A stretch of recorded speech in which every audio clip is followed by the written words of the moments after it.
Half in the bag.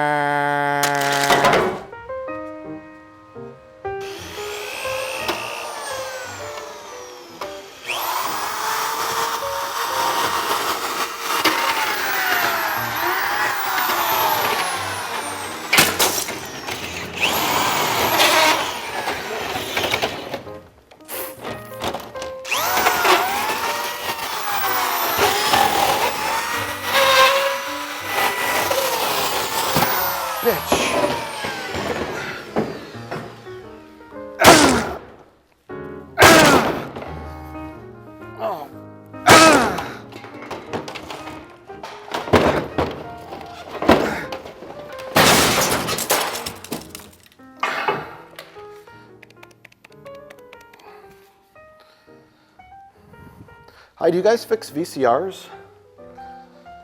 Oh my God, it stinks back there. Mr. Plinkett smells horrible. Yeah, I know. Plus he snores too. He's also not a very good cuddler. Hey, since the city is paying to rebuild Mr. Plinkett's house, why are we still letting him stay here? We don't stand to gain anything from this. You're right, Jay. It's a very good question. You know what we need is another brand new money-making scheme. How about we try running a legitimate business? No! You know, I've been thinking about it, and the biggest money-making schemes around right now are turning comic books into movies. Hey, you're right! If some comic book movie ideas were just original scripts today, they'd be laughed at. But because the source material is a comic book, they're treated with legitimacy for some reason, even though comics were originally just trash whipped up to sell ads to children. That's right, Jay. You know, I've had an idea for a comic book. I would call it Horse Ninja. That's so stupid. Yeah, it's about a racehorse who tramples an enchanted ninja and then absorbs all of his ninja powers. I figured Jet Li could play the ninja and Sarah Jessica Parker could play the horse. Oh my God, that sounds like a great idea to make some money, but how do we sell the movie rights? Well, Jay, we gotta turn it into a comic book first, and that's exactly what we're gonna do. Come on, Jay, we're going to New York City, where comic books are made.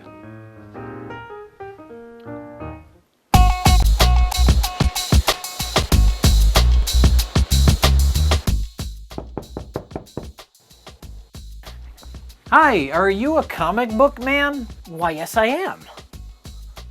Hey, Jay, this guy looks familiar. Oh yeah. Hey, comic book man, did you once own a comic book store in Milwaukee? I did. So, Rich, what did you think of the Amazing Spider-Man? Better luck next time?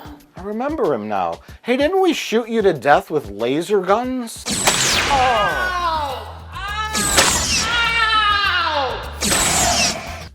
That's not exactly how it happened. Again. Here, let me try some. Okay.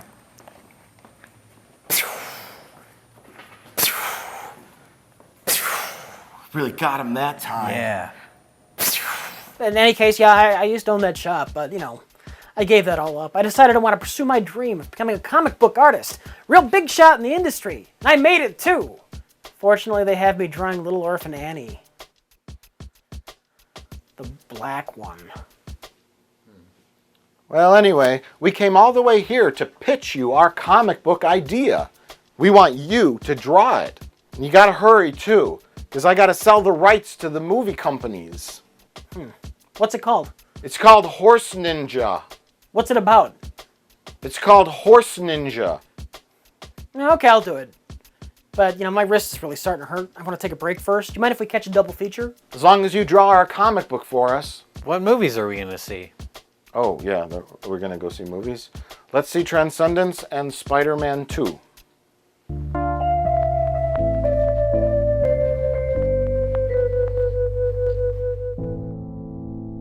Please welcome my partner in science and in life, Dr. Will Castor. The path to building superintelligence requires us to unlock the most fundamental secrets of the universe. So Transcendence is about Johnny Depp as the lawnmower man. And why did we see this movie, Mike?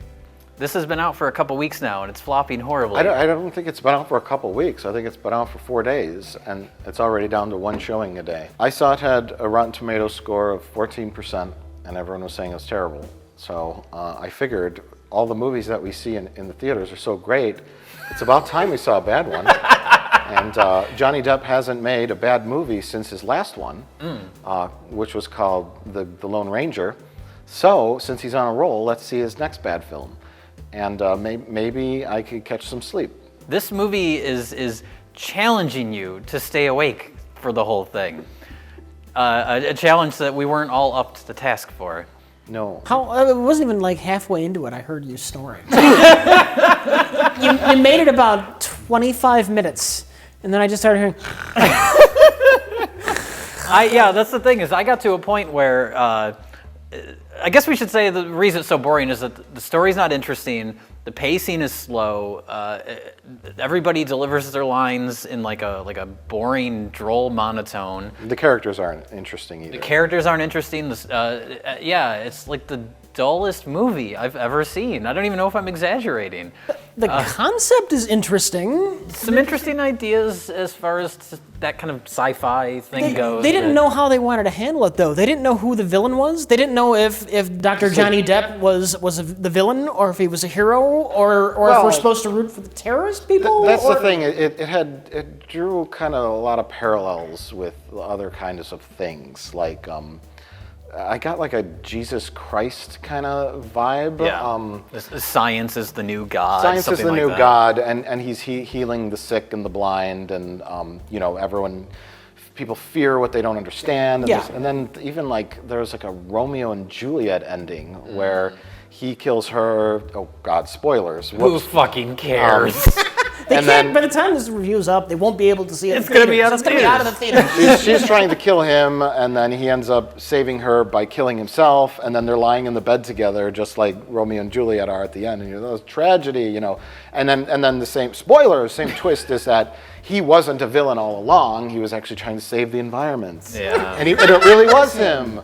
And it's like everyone got freaked out because they feared what they didn't understand, and then there was, I would call it pretentious in the way it was all delivered. Well, the whole tone of the movie, it was like a lulling. It was like when you listen to people when they have trouble falling asleep and they put on that CD of like nature sounds. Yeah. This was the movie equivalent of that, where I was watching the screen so passively that I could have been staring at nothing and it wouldn't have made a difference.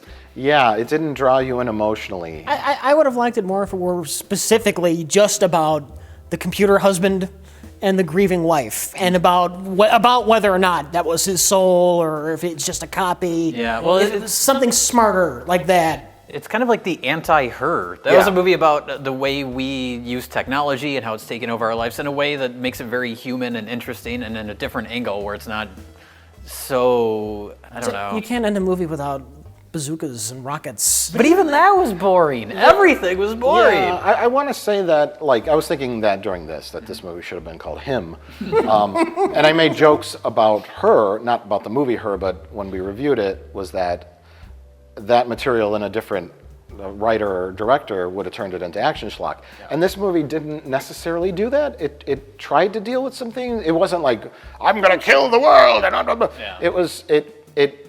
It set it up for a twist, was that he really wasn't this horrible villain. He really was trying to transcend everything, but and it made the people that you were rooting for look foolish in the end, which was a twist, and there was some action in it, but it wasn't overdone. It wasn't dumb action. Yeah. It wasn't a dumb movie, but it was just boring. Well, it doesn't help that the wraparound story, that what they show at the beginning is, and then the rest of the movie is a flashback. You know how it ends. Yeah. Like, you know exactly where this is all going. They give it all away in the first 2 minutes. Yeah. That they were gonna. Why did they do that? I don't know. They were gonna both live together forever inside a raindrop under a copper sheet. This is what happens in the movie. Imagine a machine with a full range of human emotion. Its analytical power will be greater than the collective intelligence of every person in the history of the world. Some scientists refer to this as the singularity. Professor? I call it transcendence. So you checked out like halfway through, right? And then I found myself, and I wasn't even tired. Like, I can watch a movie super late at night, but if I'm engaged, I'll be into it. It doesn't matter. But I noticed I was starting to nod off, and I was like, I'm not gonna let this movie beat me. It beat Mike. I'm not gonna let it beat me. So that was my challenge for the rest of the movie to keep me invested, was just not falling asleep, to the point where I had to just get up and walk out of the theater for a little bit, stretched my legs. I heard you giggling as I was leaving. I knew you would. I knew you had given up. I thought you had completely given up. I didn't think you were coming back. I thought that was the last I saw of Jay Bauman for the night. I did enjoy the movie more than either of you. Yeah. You weren't horribly bored by everything? I wasn't I was a little bit bored. I wasn't horribly bored. Like I said, I like the ideas behind the subject matter. I don't know that it was handled the best way. It wasn't a terrible movie. It wasn't terrible. No. It was very dry and dull. But I do agree with you that it had some interesting sci-fi concepts. Yes. And I'm glad it didn't turn into action schlock. Yeah. Which is what a lot of movies are now, that take smart science fiction concepts and turn them into dumb schlock. So you're right on that. That's almost the unfortunate part, though, because it's like, this is an original movie. It's kind of Exactly. an interesting idea, but it's done so in a way where nobody's going to be engaged by it. And I guess we should mention that director is Christopher Nolan's DP, and Christopher Nolan produced it. I don't know. It was just written by some guy. That's actually what the credit said. You know what it felt like was like the first assembly cut of an edit of a movie, where you're just taking the best takes and the best shots and just dropping them onto a timeline in like the most linear fashion. Yeah. And then you don't tighten it or sculpt it into having, ups and downs and give it a pacing. It had no pacing to it. Yeah, and the performances, all the actors were good in it, but it didn't seem like they were, I guess, being directed properly. Because what's his face? Morgan Freeman he looked like he had no idea what was happening in the movie. Now you said most of the performances were good. I actually thought Johnny Depp was bad in this. Well, he's bad in everything. To the point, yeah. Well, I'm wondering, like, have we just been? Jay, this is the guy from 21 Jump Street. This is the guy that got sucked into a bed and shot out in blood. Has everyone just been distracted all these years by all his silly hats? Is that what it is? He puts on a lot of silly hats. Yeah, and he does a goofy accent, and he even kind of did it in that, like in Transcendence. It's not his normal voice. He's doing something different, so he can't even do a straight roll without doing some sort of weird voice. Johnny Depp is a good performer, but he's not a great actor, and that's my opinion. And then it's like all these big things were happening like so fast. It's like, oh, we're gonna come to this small town, and we want to build a huge multi-story complex under the ground here. Okay, 1 year later. Yeah. Well, that's the thing. Who built all this? And then he starts making robot zombies. And oh my God. They skipped 2 years, but I think like the development of some of that would have been neat. Like, sure. The nanotech, healing people. It's like, I think you're supposed to be rooting for like the idiot terrorists who want to bring everybody back to the Stone Age. And when I'm looking at this computer making all of these medical marvels, and why are we rooting against this? Yeah. Let him cure cancer. That's fine. We'd rather set ourselves back. He'd rather live on a goat farm. They feared the AI would become too powerful, almost like a Matrix situation where it takes over the planet. I'd have to say, though, after seeing the trailer for the movie where Scarlett Johansson uses more than 10% of her brain, isn't that a lovely trope that hasn't been used before? Yeah, this seems grounded in reality. It's not true. Yeah. They say that that's just like a myth or whatever. Yeah. Like even if we used 100% of our brains, I don't know. That's called epilepsy. Yeah, exactly. I don't think we would be able to do things that Neo does if we could use 100% of our brains. Now that looks like garbage. But like this, at least it took material in a smarter way. Yeah. Sort of. Will's body is dying, but his mind is a pattern of electrical signals. We can upload his consciousness. We can save him. Not like this. Assuming that this works, if we missed anything, a thought, a childhood memory, how will you know who you're dealing with?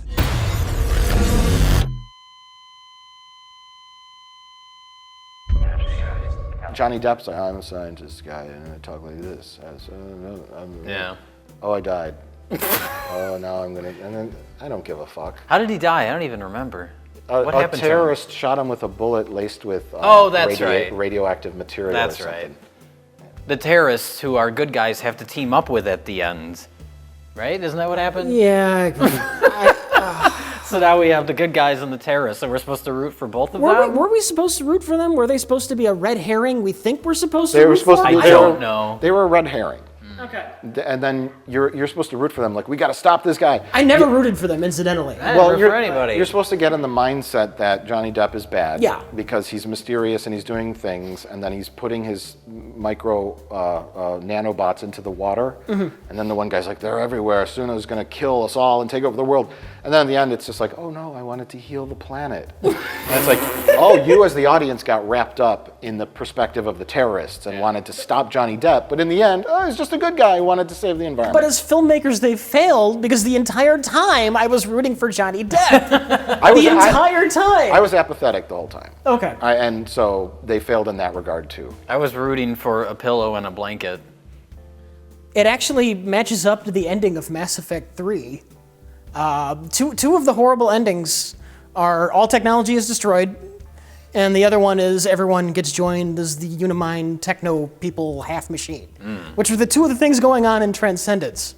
Just an odd parallel. So the filmmakers said, let's make a movie Based that off was the of most disappointing thing ever. let's make a movie based off of the most poorly received video game in history. Well, they made the most poorly received film in history. Rich Evans, would you recommend Transcendence? Lukewarm recommendation, but very lukewarm. I like a 58% approval rating from me. 58%. 58%. Okay. That's pretty good, Yeah, actually. Yeah, I did not hate the movie. Jay? No, I would not recommend it. I can't remember the last time I watched a movie this passively. I might recommend this to dads that watch the Sci-Fi Channel or the History Channel, like nerd dads. Sure. That might get some enjoyment out of a slower paced kind of sci-fi movie as opposed to a loud, obnoxious. Well, you say slower pace, that would imply that there is any pacing. I'm going to go with a general thumbs down on this, a general no recommendation. But yeah, I agree. It kind of falls into that. It just needed to be handled with a little more humanity.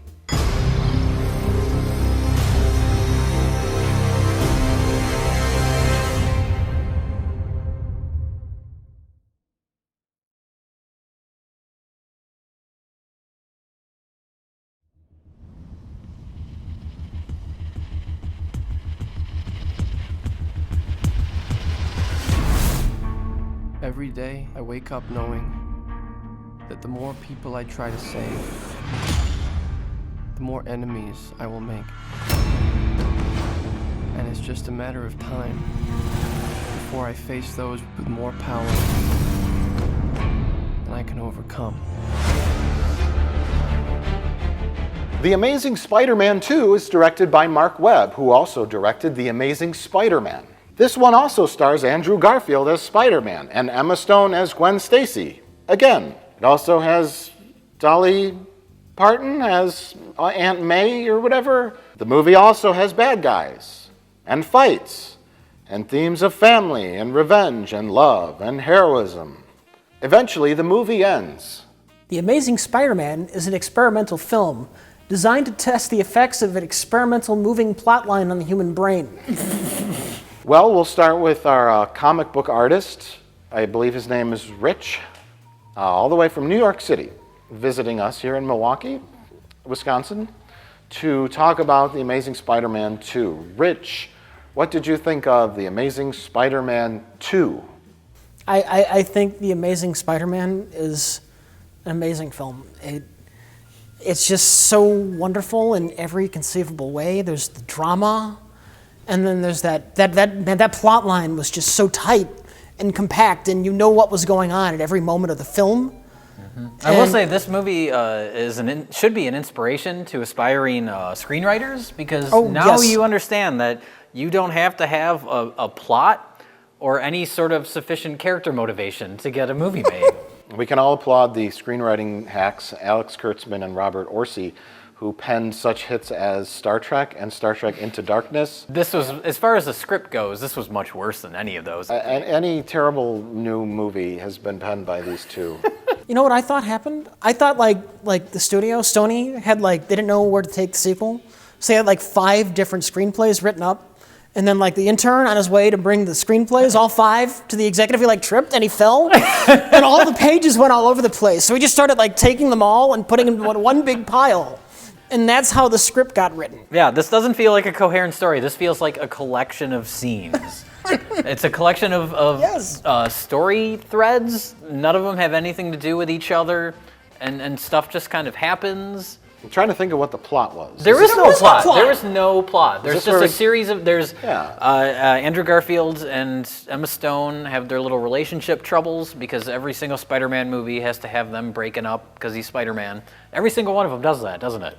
And then there's that. Yeah. There's Electro, who is Jamie Foxx, who's a nerdy, awkward scientist man, just like Jim Carrey in the That's Batman exactly movie. what I was thinking for the whole fucking Yeah, movie. That or, this is the Riddler Part 2. Yeah, or Guy Pearce in Iron Man 3, that type of character.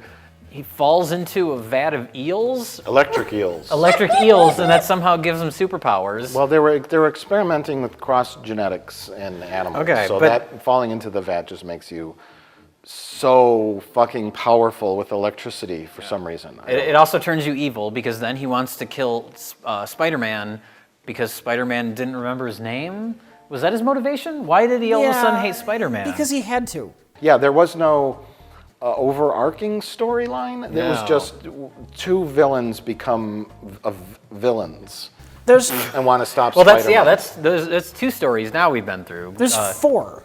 Okay, the next one would be Harry Osborn, right? Harry Osborn. There's Blue Electro Man who wants to kill Spider-Man because he wants to kill Spider-Man. There's Harry Osborn is dying and he wants Spider-Man's blood because for some reason Spider-Man's blood will cure all diseases. There is Spider-Man wants to date Gwen Stacy, but Dennis Leary won't let him even though he's a ghost. And then there's Which has no payoff. And then there's Aunt May becomes a nurse. There's 2 scenes dedicated to Aunt May becoming a nurse. And the big payoff to that plot line is that she's at a hospital when the lights go out. Peter Parker, Harry Osborn. You're gonna want to see this. Oscorp. Get you under surveillance. Why? Isn't that the question of the day? There's something you're not telling me, Aunt May. I once told you that secrets have a cost. The truth does too. My name is Richard Parker. I have discovered what Oscorp was going to use my research for. I have a responsibility to protect the world from what I know they're capable of. And so the movie starts off, there's a prologue that's like a flashback. Can I talk about that? Can I just stop you right here? Go for it. First of all, this was the worst movie I've ever seen. It was so fucking boring. And I want to talk about the prologue because I imagine this movie opening going, The Amazing Spider-Man 2! Spider-Man comes in and it's like, you crooks, I'm going to get you! And then it opens actually with like a 40-minute long scene that's like the Bourne Identity on an airplane with people being shot and murdered. Peter Parker's dad trying to upload his secret work to his secret lab under the ground. Through his Sony Vaio computer on an airplane. And did that serve any purpose? No, that's the thing. The formula doesn't do anything in the end once he finds it. It's just, it's there. I'm just saying, like, I'm a 5-year-old kid and I want to see Spider-Man foil a bank heist in the opening scene and kiss Gwen Stacy at the end of the scene. And instead, we get, I'm going to upload the quantum virus into my computer and blah, blah, blah. And I'm like, what's going on? This isn't a James Bond movie. This isn't a Bourne Identity movie. I was so bored. Yeah. And I was angry because I was imagining myself as a kid. The opening of your movie should be colorful and exciting. It's a Spider-Man movie. Have fun with it. And it wasn't too brooding as much as the first one. There were a lot of fun little Spider-Man quips and moments. Well, okay, so here's the biggest problem with this movie, though. So that's the opening scene. It has nothing to do with the rest of the movie, for one thing. And then we though. But then, not really. But then we get to, after that is the exciting scene you were talking about, where Spider-Man's flipping around and he's chasing after Paul Giamatti. Paul Giamatti in his greatest role since the John Adams miniseries. Oh my God. Yeah, the minute he started talking, that's when I was like, I'm done. Like, it's one of those things, because Paul Giamatti is a great actor, and that was one of those things where it's like, is he just being as awful as possible just to see if he can get away with it. He is. That was hamming it up, yeah. He was so bad. And then all the the tone of that whole opening action scene, it felt like an old Power Rangers episode. It was terrible. And then cut to it keeps cutting back and forth between that, like fun Spider-Man antics. Next scene, Peter Parker on the verge of crying. Like the whole movie is that. I didn't mind that opening scene. I didn't mind how Paul Giamatti was goofy and Spider-Man had his little cute quips and he's saying silly things. I wish the whole movie Spider-Man to me. That didn't bother me at all. Exactly. I thought the whole movie should have been like that. But then it cuts to him like, oh my God, that scene where Harry Osborn goes and talks to his dad who's dying on his bed. And it's like, okay, here's the scene. You disappointed the dad, now you're going to become evil. And it's like 10 minutes long, and it's just them just talking back and forth. Yeah. I started playing poker on my phone. I did. I started playing Hold'em on my phone. I really did. I was just sitting there. I was just so bored. Yeah. And there were so many scenes of talking and talking and talking. This movie was 2 hours and 22 minutes long. It was way too long. What is his name, the guy who played Norman? No, he's a respected That's Chris actor. Cooper. He's a really great actor. I guess that's a running thing with this movie. Chris Cooper is an Academy Award-winning actor. That's fine, but he was more cartoony in that deathbed scene than he was in the Muppet movie. And there's a lot of good actors in this movie. They're just it's shit. What is all this? The future. We literally can change the world. What about Peter? Not everyone has a happy ending.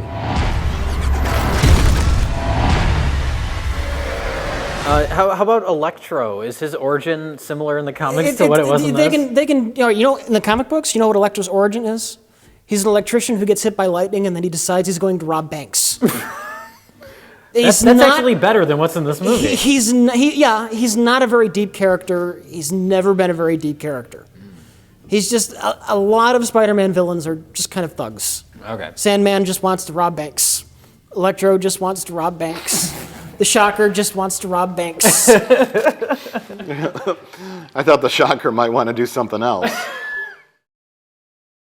Yeah, did Electro's power, like once he became a superhero, it closed the gap in his teeth? Like, what the fuck happened there? He can also fly. He's a physical body at first because they show him in the morgue. And he wakes up and he falls out, and then all of a sudden he's just pure electricity. Because he got into the power grid. He got more too much power or something. I don't know. Whatever. Who gives a fuck? Really? Who gives a fuck? It doesn't matter because that plot will be over in 1 second. They'll cut to something else that has nothing to do with it. At the end of the movie, he blows up. But he's Electric Man. He's made out of electricity. He's been dissolving himself for half the movie. Yeah. Who cares if he blows up? Well, their logic was that a battery would explode, but yeah, he has no... He had no body at that point. He's not a physical thing, yeah. The battery's just a thing of liquid acid that transfers a charge from one side to the other, and it blows up because it overheats, but he was just electricity. Yep. They should have used when did they put the power meter on his head that said what his charge was? Oh, that was the best part. It had the little bar graph. Beep, beep, beep, beep. And the end it actually said explode.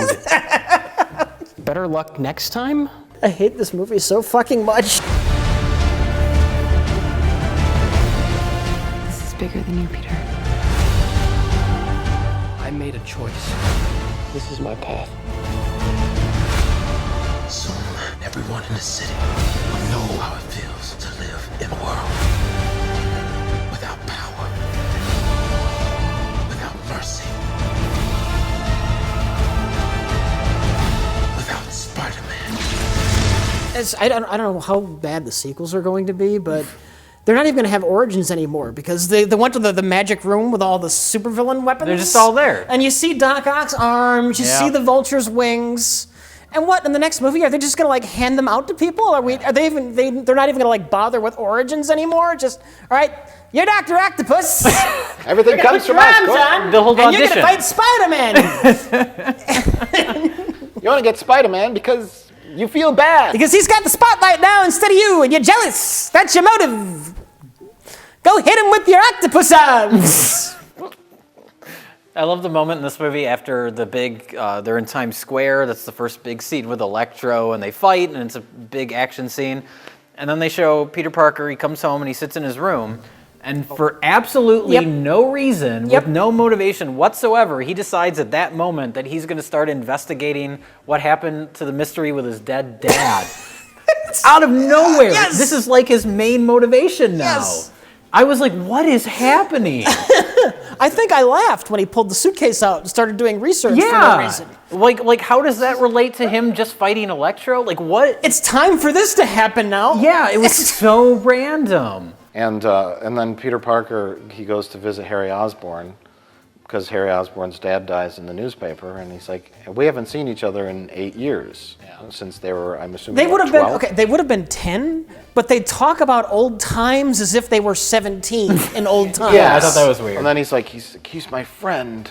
Like, no, he's not. Yeah, you haven't seen each other in almost a decade, Since you were and now you're best kids. friends? And the only reason they even introduce him at all is so they can have him become the Green Goblin, so they can do one iconic Spider-Man thing at the very end. And it's the worst version of the Green Goblin ever. Harry Osborn asks Peter Parker to find Spider-Man because Harry Osborn wants his blood to magically transform. Isn't that what happened in Star Trek Into Darkness? Magic blood saved Captain Kirk. Yes. Anyways, so he wants to, Peter Parker, he's like, find Spider-Man so I can get his magic blood.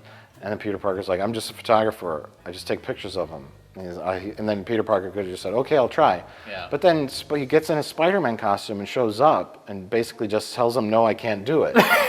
Why would he say no, incidentally? Why show up as Spider-Man and be like, hey, I'm here. Yeah. Oh, I can't give it to you. Bye. Because he just wanted to be a dick. He shows up just to be an asshole.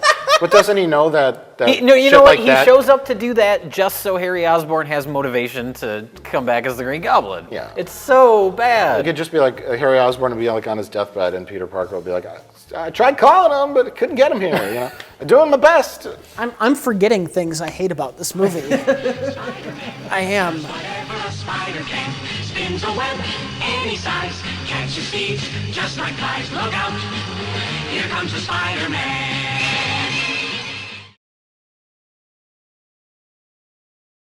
So now we're going to go into spoilers. We're going to talk about the end of the film, so... If you know anything about Spider-Man, this is not a spoiler at all. Sure. It's like the most obvious thing in the world to me. I am assuming, now that the spoilers have officially begun, Yes. that you were referring to the death of Gwen Stacy. Mm-hmm. That's not a spoiler, because the whole movie, I'm just thinking, when are they going to drop her off the bridge? Yeah, well, but that's the thing, is they get to a bridge, she's on a bridge, and that's not where she dies, though. Well, I guess that's a twist. Yeah, They she drop dies in a her- whimsical clock tower with giant gears everywhere. They drop her off of a comical clock tower, which is in the middle of an electric power plant. And she falls like 8 times. It's the most comical sequence ever. Ow! He catches her with the webbing. Oh, they land in a gear. She falls again. Ow! He catches her with the webbing. And then, when she's falling to her death, it goes to slow motion, dramatic slow motion. Spider-Man shoots out his web, and they show the end of the web, and it's slow a motion. tiny little web hand. Well, and first it comes out like a normal web, and then for no reason at all, the tip of the webbing, it actually grows a hand. It grows a hand, and the hand is reaching out to Gwen. Oh no, my web hand has to grab you, Gwen. This is artistic license, okay? Give it a break. No, it was stupid. It was actually, silly. It unfolds like a hand. It grabs at her.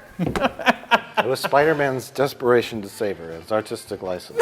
Come on now, right? So Gwen Stacy falls through a clock tower. Well, before this happens, first they kill Electro. I think we already ruined that. That was before spoilers, but whatever. Well, okay. So they kill Electro, and then it's like, oh, that feels like the climax of the movie. But then the Green Goblin shows up, and it's like, oh, now we got to go through another fight sequence. Yeah. And that happens, and that's when Gwen Stacy falls. And you're just exhausted, and you want the movie to be over. Oh God, by yeah, this point. movie is so fucking long. Do you remember when her car just crashes in and hits Electro? That's how she comes back into the movie.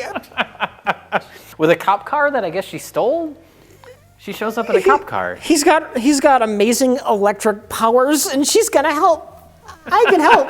Oh, Well, come she on. knows the grid. She was there to shut the grid off or whatever. How does she know the grid? She's a fucking high school student. I mean, I'll give some leeway with comic book movies, but these scripts, and I say scripts plural, as I'm talking to two specific writers that are known for writing these shit scripts. Yeah. These scripts are just junk. They're connect the dots. Here's a moment, here's a moment, here's a moment. How do we get from this action beat to this scene to this? Yeah. And it's just the most convoluted, cheap, easy way to do that, even if it doesn't make any sense. There's not a structure. Yeah. There's not a solid structure or a solid logic to anything. It's just like, like they probably take note cards and say, cool fight in an electrical plant. Okay, that'll work for the trailer. Yeah. Kiss on top of a bridge.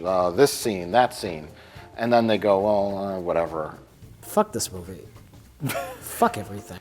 So, Rich, would you recommend The Amazing Spider-Man 2? Oh, God, no. Mike? Jesus Christ. Jesus Christ.